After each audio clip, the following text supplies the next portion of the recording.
సుమన్ టీవీలో మీ business promotions కోసం ఈ కింది నెంబర్ను సంప్రదించగలరు.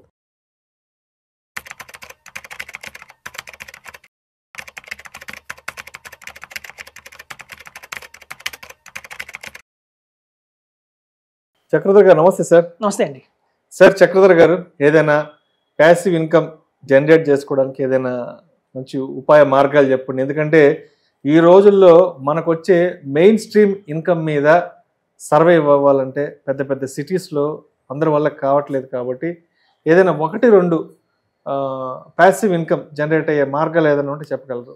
ఇది యాక్చువల్గా ప్యాసివ్ ఇన్కమ్ అనేది ఒక మంచి టాపిక్ అండి. యాక్చువల్గా active income, passive income. Active income అంటే మనం ఉద్యోగం చేస్తే వచ్చే salary main stream income. Active income. Passive ఏంటంటే మనం ఏ జాబ్ చేయకపోయినా రావాలి అనేది ప్యాసివ్. ఫర్ ఎగ్జాంపుల్ చెప్తానండి, ప్యాసివ్ ఇన్కమ్ లో బెస్ట్ ఎగ్జాంపుల్ ఏంటంటే రెంటల్ ఇన్కమ్. మనం ఒక ఫ్లాట్ కొన్నాము, అద్దెకిస్తే మనకి ఎవ్రీ మంత్ రెంట్ వస్తుంది టెన్షన్ లేకుండా, అది ప్యాసివ్ ఇన్కమే. అలాగే ఏదన్నా అలా కమర్షియల్ ప్రాపర్టీ కొన్నా, ఒక షాప్ కొన్నా కూడా రెంట్ వస్తుంది ఎవ్రీ మంత్. అలాగే చూస్తే మీకు ఫిక్స్డ్ డిపాజిట్స్, బ్యాంక్లో నేను ఒక 10 lakhs ఫిక్స్డ్ డిపాజిట్ చేశాను, నెల 5,000 వస్తుంది నాకు, అది ప్యాసివ్ ఇన్కమే. సో మోస్ట్గా ఆఫ్టర్ రిటైర్మెంట్ కూడా ఎక్కువ మంది తీసుకుంటే ప్యాసివ్ ఇన్కమే. కాకపోతే ఈ ప్యాసివ్ ఇన్కమ్స్లో ఉన్న ఇబ్బందులు ఇప్పుడున్న ఏంటంటే, ఒకప్పుడు రెంట్స్ బాగా వచ్చేవండి, ఇప్పుడు ఏంటంటే రెంటలు ఎక్కువ రావట్లేదు.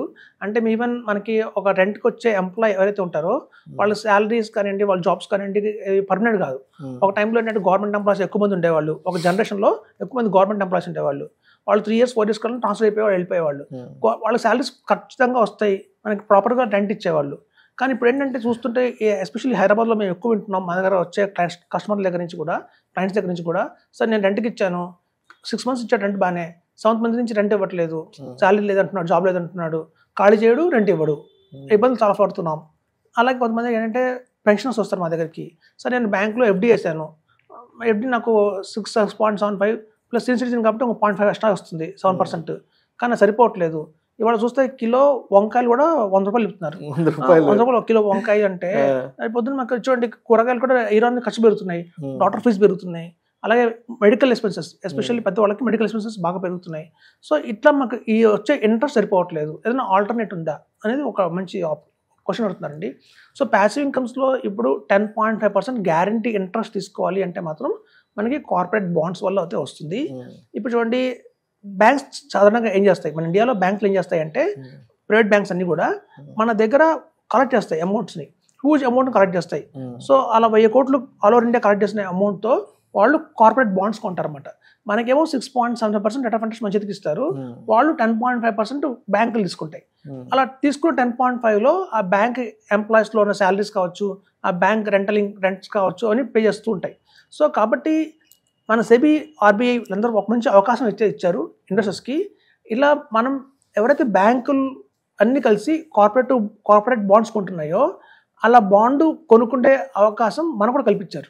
ఈవెన్ ఇప్పటిదాకా కూడా కేవలం ఇన్స్టిట్యూషన్స్, బ్యాంకులు మాత్రమే కార్పొరేట్ బాండ్స్ కొనేవి.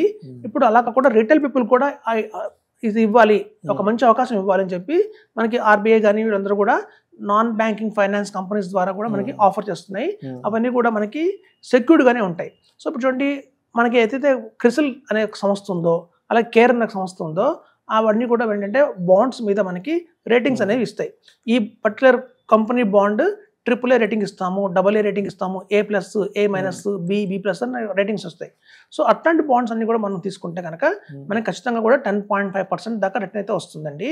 మనకి ఆ బాండ్స్ కూడా వచ్చి 6 months నుంచి 2 years దాకా 10 year ఉంటుంది. ఎప్పుడైతే ఎక్స్పైర్ అయిపోతాయో బాండ్ మళ్ళీ మనం రెన్యూవల్ చేసుకోవచ్చు. ఇది ఎలా తీసుకోవాలంటే డిమాట్ ఫామ్లోనే కంపల్సరీగా ఉంటుందండి. మనకి ఒక పాన్ కార్డు, అలాగే అడ్రస్ ప్రూఫ్ కింద మనకి పాస్పోర్ట్ కానివ్వండి, డ్రైవింగ్ లైసెన్స్ కానివ్వండి, ఓటర్ ఐడి కార్డు కానీ ఇవ్వాలి. ఏదైతే మనం బ్యాంక్ అకౌంట్ ఇస్తామో దాని నుంచి మనం ఇన్వెస్ట్మెంట్ చేయొచ్చు. కానీ మనకు వచ్చే ఇంట్రెస్ట్ ఏదైతే ఉంటుందో అది మాత్రం మన డిమాట్ అకౌంట్కి ఏదైతే లింక్ ఉందో ఆ అకౌంట్కి మాత్రమే ఆ అమౌంట్ అనేది వస్తుంది. అయితే ఇప్పుడు చూడండి, ప్యాసివ్ ఇన్కమ్ అనగానే ఓవర్ నైట్ అయితే మనం క్రియేట్ చేయలేమండి. ఇప్పుడు చూడండి, ఫర్ ఎగ్జాంపుల్ చెప్తాను, మన దగ్గర 1 lakh ఉంది. సో 1 lakhని నేను ప్యాసివ్ ఇన్కమ్ కింద అలాంటి ఒక కార్పొరేట్ బాండ్స్లో పెట్టాను, నాకు 10.5% ఇంట్రెస్ట్ వచ్చింది అనుకుందాం, అంటే నెల 850 వస్తుంది. ఇప్పుడు చూడండి, నెలకు 850 వచ్చిందంటే అదొక పాల ఖర్చు కన్నా కలిసి వస్తుంది, అదే మొబైల్ ఫోన్ బిల్ కన్నా కలిసి వస్తుంది, ఇంటర్నెట్ బిల్ కన్నా కలిసి వస్తుంది. అట్లా ప్రతి ఒక్కళ్ళు కూడా ఏం చేయాలంటే, స్టార్టింగ్ విత్ ఒక 50,000, 1 lakh, నెక్స్ట్ మంత్ ఇంకో 2 lakhs అలా పెంచుకుంటూ వెళ్తే, ఇప్పుడు చూడండి చాలామంది హౌస్ వైఫ్స్కి నెల 5,000 ఇస్తారు, మీరు ఈ కూరలకు గాను నేను 5,000 ఇస్తున్నాను అని. సో మీరు అదే కనుక ఒక 10 lakhs కనుక ఇట్లా ఇన్వెస్ట్మెంట్ చేసి దాని మీద వచ్చే 8,000 కనుక ఇచ్చారనుకోండి, వాళ్ళు కూడా హ్యాపీగా ఫీల్ అవుతారు. ఇవాళ ఎందుకంటే మనకి ఖర్చులు బాగా పెరుగుతున్నాయి రోజు రోజుకి. చూడండి, మన దగ్గర ఒక 1 crore ఉంది. ఆ 1 crore పెట్టి మనం ఒక ఫ్లాట్ కొన్నాం అనుకోండి, మనకు వచ్చేది 25,000. సో 1 crore పెడితే వాళ్ళు హైదరాబాద్లో వచ్చే డబుల్ బెడ్రూమ్ వస్తుందేమో, మనకి దానికి వచ్చే అద్దె 25,000 రెంట్ ఉంటుంది. అదే 1 crore కనుక మనం తీసుకెళ్ళి బ్యాంకులో FD చేస్తే మనకి 56,000 వస్తుంది నెల వడ్డీ. అదే కనుక ఇట్లాంటి కార్పొరేట్ బాండ్స్లో కనుక ఇన్వెస్ట్మెంట్ చేస్తే 86,000 వస్తుంది. అంటే దగ్గర 30,000 ఎక్స్ట్రాగా మనం ప్రతి నెల ఈ బాండ్స్ వల్ల తీసుకోవచ్చు అనమాట. సో ఇవన్నీ కూడా RBI గైడ్లైన్స్లోనే ఉంటాయి కాబట్టి సెక్యూర్డ్గా మన ఇన్వెస్ట్మెంట్స్ కూడా డిమాట్ ఫామ్లోనే ఉంటుంది. మన నుంచి డిమాట్ అకౌంట్లోనే వాళ్ళు మన యూనిట్స్ ఇస్తారు. ఆటోమేటిక్గా మెచ్యూరిటీ రాగానే మన ప్రిన్సిపల్ అలాంగ్ విత్ ఇంట్రెస్ట్ కూడా వస్తుంది. ఇదంతా ఒక 100% సెక్యూరిటీ ఫామ్లో జరుగుతుంది కాబట్టి ట్రస్ట్ వర్తీగా కూడా ఉంటుంది. సో ఇదండి, మనకు మంచి ప్యాసివ్ ఇన్కమ్ కావాలి అంటే అందరూ కూడా ప్యాసివ్ ఇన్కమ్ కావాలంటే రిటైర్మెంట్ అయ్యేంత వరకు ఉండాలి, నేను వెయిట్ చేయాలి. కొంతమంది అనుకుంటారంటే నేను ఒక లెర్నింగ్ నేర్చుకొని, అంటే ఒక టెక్నికల్ నేర్చుకొని, ఒక ఫ్యూచర్స్ అండ్ ఆప్షన్స్ అలాంటివి నేర్చుకొని ప్యాసివ్ ఇన్కమ్ చేసుకోవచ్చు అనుకుంటారు. కానీ చూడండి, అది కూడా యాక్టివే. మనం మైండ్ పెట్టాము అంటే అది యాక్టివ్ కింద లెక్క. మనం కనుక ఒక 1 lakh పెట్టి మనం కనుక స్టాక్ మార్కెట్లో ట్రేడింగ్ చేస్తే ఆ 1 lakh పోవచ్చు కూడా, మన గ్యారెంటీ లేదు మనం సక్సెస్ అవుతాము అని చెప్పి. సో కాబట్టి చాలామంది ఒక పొరపాటున ఒక ట్రేడింగ్ ప్లాట్ఫామ్స్ తీసుకొని మనం ట్రేడ్ చేసి ప్యాసివ్ ఇన్కమ్ అనుకుంటారు. కానీ అది ప్యాసివ్ కాదు. ప్యాసివ్ అంటే ఏంటంటే మన చేతి నుంచి మన మైండ్ కూడా అప్లై చేయకూడదు. కొంచెం రెంట్కి ఇచ్చాము ఒక ఇల్లు అంటే మనం ఏదైనా వెకేషన్కి వెళ్ళిపోయినా రెంట్ వస్తుంది. మనం బ్యాంక్లో అమౌంట్ పెట్టాము అంటే నెల నెల అది మన గురించి థింక్ కూడా చేయక్కర్లేదు. 1వ తారీఖు రాగానే మన అకౌంట్ అమౌంట్ పడుతుంది. మన కోసం మన డబ్బు పనిచేస్తుండాలి, మన నిద్రపోతున్నా సరే మన డబ్బు మన కోసం పనిచేస్తుండాలి.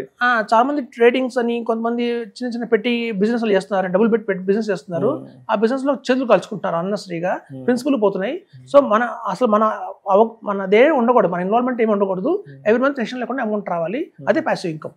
సో సరైన ప్యాసివ్ ఇన్కమ్ 10.5% గ్యారెంటీ ఇంట్రెస్ట్ రావాలంటే ఇది ఒక మంచి మార్గం అండి. బై 2035-40 కూడా కావచ్చు. ఆల్ ఓవర్ ఇండియాలో పాపులర్ అయ్యేది ఏంటంటే ఈ కార్పొరేట్ బాండ్సే అని మనకి RBI చెప్తుంది. సో ఇదండి. Right sir, right sir. Thank you sir, thank you so much. Thank you అండి.